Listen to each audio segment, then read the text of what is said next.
Spark today ન્યૂઝમાં આપનું સ્વાગત છે।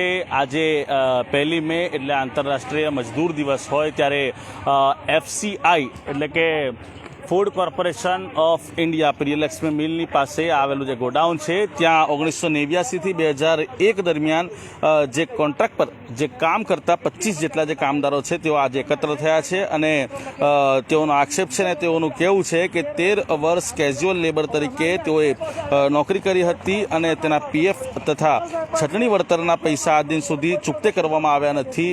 તે બાબતે જે 25 જેટલા જે કામદારો છે તે કામદારો તેઓની માંગ છે કે ભાઈ તેઓનો જે પીએફ જે છે તે પીએફ ચૂકવવામાં આવે તે માંગ સાથે આજે અહીંયા એફસીઆઈનો જે ગોડાઉન છે તે એફસીઆઈના ગોડાઉનની બહાર આજે મહિલાઓ એકત્ર થયા છે અને પુરુષો પણ એકત્ર થયા છે અને તેઓની માંગને લઈને અહીંયા એકત્ર થયા છે।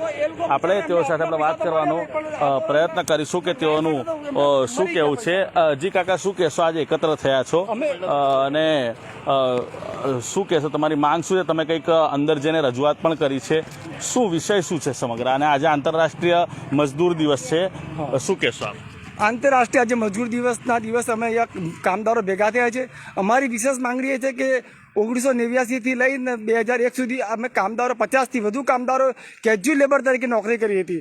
તે સમય દરમિયાન સરકારના ધારાધોરણ મુજબ પીએફ તો કમાતો હતો, પણ અમને કાયદેસરની પીએફની પાવતી નહોતા આપતા। કોણ નહોતા આપતા? અહીંયા ડિસ્ટ્રિક્ટ મેનેજર બી ના આપે અને કોન્ટ્રાક્ટર બી ના આપે। એટલે આ બાબત અમે અનેક વખત છેલ્લા 25 વર્ષથી અહીંયા અમે રજૂઆત કરી રહ્યા છીએ કે અમારા હકના પૈસા અમારા આપવામાં, અને એ વખતમાં અમારા 2001 પછી એ લોકોએ અમને છૂટા કરી દીધા। અમારે તો કામ કરવું હતું પણ અમને છટની વળતર બી નહીં આપ્યું। તો આ બાબત અમે ડિસ્ટ્રિક્ટ મેનેજરને, જિલ્લા કલેક્ટર સાહેબને અનેક વારો રજૂઆત કરી છે કે અમારા કામદારો જો કેટલી ઉંમરના કામદારો છે અને એમાંથી 4 કામદારો તો બિચારા ન્યાય માંગવા માટે ન્યાય માગીને થાકીને ગુજરી પણ ગયા એમના, અને એમના ડેથ સર્ટિફિકેટ બી અહીંયા અમે રજૂઆત કરેલી છે। તો અમારી વિશેષ માંગણી એ છે કે અમારા કામદારોના હકના પૈસા અમને મળી જાય। હવે શું થાય છે કે આ એફસીઆઈ પાસે જઈએ તો એ અમને કોન્ટ્રાક્ટર પાસે મોકલે છે અને કોન્ટ્રાક્ટર એવું કહે છે કે તમારા પૈસા અમે એફસીઆઈમાં આપતા હતા। હવે અમે બંને બાજુ ભાઈ ચાણી અમારે જવું ક્યાં? એટલે છેલ્લે અમે અહીંયા 28 તારીખના રોજ સત્તાવાર બધી વિગતો સાથે અમે કલેક્ટરથી લઈને પ્રોવિડન્ટ કમિશનર સાહેબ, લેબર કોર્ટની અંદર જજ સાહેબને આ તમામ બાબતે અમે રજૂઆત કરી છે કે જો હવે અમારી સાથે અમને અન્યાય થયો છે, ન્યાય નહીં મળે તો બધા જ અમે સામૂહિક આત્મવિલોપન કરવાની અમને ફરજ પડશે। ત્યાં સુધી અમારી તૈયારી છે। અત્યારે એચકે ડિપાર્ટમેન્ટની અંદર એ મેનેજર છે કે તમે મારી પાસે આવો, હું તમારી રજૂઆત સાંભળીશ અને હું તમારો પ્રશ્ન હલ કરી આપીશ। અમે એ ડિપાર્ટમેન્ટની અંદર 28 તારીખના રોજ મેં એપ્લિકેશન આપી છે। 28 તારીખના આ સાહેબને ત્યાં જ, અને કહે છે મને ખબર નથી કે તમે મારી પાસે આવો। આ સાહેબે સામેથી મને અંદર બોલાવે છે કેબિનમાં, તમે અત્યારે બધા લઈને જતા રહો, આ બધું કરશો નહીં કે છે મારી પાસે। રજૂઆત સાંભળી મને કે કાલે તમે મારી પાસે ફાઇલ લઈને આવજો, પણ આ મને કે ખબર નથી આ કેસની। મેં એપ્લિકેશન આપી છે 28 તારીખના એ ડિપાર્ટમેન્ટની અંદર, તો શું એમણે એપ્લિકેશન જોઈ નહીં હોય અમારી કે ભાઈ કામદારો એપ્લિકેશન? પણ જ્યાં સુધી સર આપણા દેશની અંદર એવું છે કે જ્યાં સુધી આ મીડિયાના અમારું માધ્યમ ના બને તો ત્યાં સુધી અમારી કોઈ રજૂઆત સાંભળતું તમારી પીએફ આપવામાં આવે છે, તમારા છટણીના પૈસા હતા જે તમારું પગાર જે હતો? હા, પગાર, હા, એ જ અમારી માંગણી છે। અમારી માંગણી એ જ છે સર। અચ્છા, આંતરરાષ્ટ્રીય કામદાર દિવસ નિમિત્તે જે પૂર્વ જે કામદારો છે એફસીઆઈ અંતર્ગતના જે કામગીરી કરતા જેઓ છે મહિલાઓ પણ છે, મહિલાઓ સાથે આપણે વાત કરવાનો પ્રયત્ન કરીશું કે તેઓનું શું કહેવું છે। જી માસી, કેટલા વર્ષોથી કઈ સાલમાં તમે કામ કરેલું છે? ભાઈ મને હું તો અભણ છું પણ સાલ નહીં, મને 5 રૂપિયા રોજમાં કામ કર્યું હતું। અચ્છા, 5 રૂપિયા રોજ? કેટલા વર્ષો તમે કામ કર્યું? કેટલા વર્ષ સુધી? અમે એમ જ કર્યા કરતા હતા। રોજ કેટલું પડી જતું હતું? તારે 5 રૂપિયા પછી આવતા હતા આજ કે બસ કે અમને 10 રૂપિયા રોજ મળતો, 8 રૂપિયા 10 રૂપિયા રોજ મળતો હતો।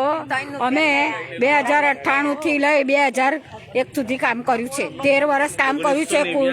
હા, તો 13 વર્ષ કામ કર્યું છે અમે। તો અમે કહીએ છીએ કે અમારા પીએફના પૈસા, અમારા જે કંઈ છટણીના પૈસા હોય તે અમને ઈમાનદારીથી આપી દો, પણ નહીં કોન્ટ્રાક્ટે સાંભળતો કે નહીં એફસીઆઈ સાંભળતો, કોઈ સાંભળતું નહીં। એટલે શું માસી કઈ છે? કેટલા વર્ષો તમે કામ કરો? શું માંગ છે તમારી? જેટલા આ લોકોનો વર્ષ થયા એટલા મારા વર્ષ થયા। અચ્છા, તો કેટલા શાની માંગ છે તમારી? માંગ અમારે તો પૈસાની માંગ છે। હા, અને તમારે જે તે ટાઈમે પગાર બી નતો આપ્યો કંઈક? હા, અચ્છા, જે તે ટાઈમે તેઓ નોકરી કરતા હતા અને નોકરી દરમિયાન એટલે કે 1989 થી લઈ 2001 સુધી તેઓ દ્વારા જે પ્લે કાર્ડ છે તે પ્લે કાર્ડમાં એવું લખવામાં આવ્યું છે FCI PF તથા છટણી વળતરના નાણાં આપો. વર્ષ 1989 થી વર્ષ 2001 દરમિયાન જે કામગીરી કરીને ગયેલા જે લોકો છે તેઓ અહીંયા એકત્ર થયા છે અને તેઓની માંગ છે કે PFના બાકી પડતા જે રૂપિયા છે તે રૂપિયા તેઓને ચૂકવવામાં આવે અને સાથે સાથે જે છટણીના જે પૈસા છે એટલે એવું કહેવું છે કે જે તે ટાઈમે તે નોકરી કરતા હતા તે ટાઈમમાં અમુક જે વળતર છે અમુક જે પૈસા તે વળતરને અમુક જે તેઓના મહેનતના પૈસા એ ચૂકવવામાં નથી આવે તે પણ તેઓને આપવામાં આવે તેવી માંગ કરવામાં આવી છે. અવારનવાર તેઓ દ્વારા કલેક્ટર કચેરી ખાતે અને PF ઓફિસ ખાતે જઈને પણ રજૂઆત કરવામાં આવી છે પરંતુ તેઓનું કોઈ સાંભળતું નથી. અને આજે જ્યારે આંતરરાષ્ટ્રીય કામદાર દિવસ હોય ત્યારે આંતરરાષ્ટ્રીય કામદાર દિવસ નિમિત્તે FCI જે ગોડાઉન છે તે FCI ગોડાઉનની બહાર તેઓ દ્વારા વિરોધ કરવામાં આવી રહ્યો છે અને તેઓની માંગ છે કે તેઓના જે PFના બાકી પડતા જે પૈસા છે અને છટણીનું જે વળતર છે તે આપવામાં આવે તેવી તેઓની માંગ છે. કેમેરામેન અબરાર સૈયદ સાથે હું Adil Patel, spark today news, Vadodara.